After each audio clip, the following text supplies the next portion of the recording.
उत्तराखंड सदन के ना चलने पर नेता प्रतिपक्ष ने कई गंभीर आरोप लगाए हैं सरकार पर। वहीं बागेश्वर उपचुनाव में हार के बाद भी इसे भाजपा की नैतिक हार बताया है। हमारे साथ बात करने के लिए विपिन कैंथोला जी हैं, प्रवक्ता हैं भाजपा के। बात करेंगे सर, जिस तरह से नैतिक हार बता रही है कांग्रेस भाजपा की, इसे साथ ही सदन नहीं चल पा रहा है, इसको लेकर के भी कई गंभीर आरोप लगा रही है भाजपा पर। देखिए, नेता प्रतिपक्ष इतने पुराने विधायक हैं और साथ में विधानसभा अध्यक्ष भी रहे हैं, और नेता प्रतिपक्ष को ये पता होना चाहिए कि जितना बिजनेस होता है, जितना काम होता है, उतना सदन चलता है।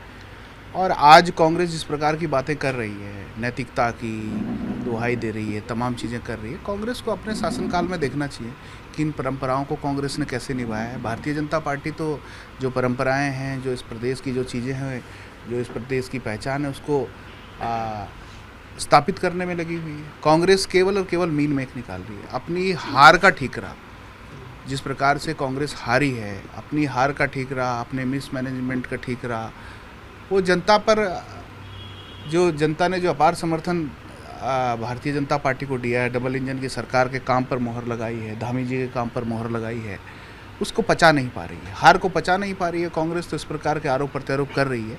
कांग्रेस को पहले अपने गिरेबान में झांकना चाहिए और कांग्रेस के लोगों को मुंगेरी लाल के हसीन सपने देखना बंद करना चाहिए, क्योंकि कांग्रेस के पास न नेता है, न विजन है, न विजनरी लीडरशिप है। इसलिए कंफ्यूज कांग्रेस है और कंफ्यूज नेता प्रतिपक्ष है। अच्छा कैंथोला जी, बागेश्वर में 12,500 वोटों से चंद्रराम दास जी की जीत हुई थी पहली बार। इस बार ये जीत मात्र 2 से 2,500 के बीच में रह गई, जबकि जो कांग्रेस के कैंडिडेट थे पहले, उसको भी तोड़ करके भाजपा में ले आए आप। वो पिछली बार उनको 20,000 वोट मिले थे, इस लिहाज से भाजपा को तो 40,000 से ज़्यादा वोट मिलने चाहिए थे, लेकिन ये जीत का जो मार्जिन है इतना कम रहा, इसकी क्या वजह रही? देखिए, हर चुनाव का अपना लड़ने का तरीका होता है, हर चुनाव के अपनी गणित होती है। आम चुनाव में कौन कौन से मुद्दे हावी रहते हैं या आम चुनाव में किस प्रकार से मैथमेटिक्स रहती है, वो अलग है। इस प्रदेश के अंदर ये टेंडेंसी थी कि एक बार कांग्रेस एक बार बीजेपी, तो उस इतिहास को भी बदलने का काम बीजेपी ने किया है, दोबारा से फिर से रिपीट हुए हैं। तो हर चुनाव में मुद्दे अलग होते हैं, हर चुनाव में लड़ने का समय अलग होता है, हर चुनाव की गणित अलग होती है। तो तमाम चीज़ों पर अब मैं कोटद्वार का रहने वाला हूँ, लोग कहते थे कि कोटद्वार में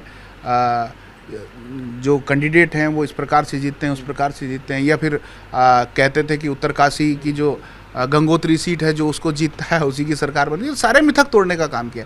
इसलिए हर चुनाव में, चाहे वो कोई भी चुनाव हो, उस चुनाव का अपना गणित होता है, उस चुनाव की अपनी मैथमेटिक्स होती है, उस चुनाव के अपने मुद्दे होते हैं। हर चुनाव में जीत और हार का गणित अलग होता है। चलिए, कांग्रेस के तमाम आरोपों को भारतीय जनता पार्टी ने निराधार बताया है, साथ ही तमाम मिथकों को तोड़ने की बात कही है भाजपा ने। Danish Khan, ABP live, Dehradun.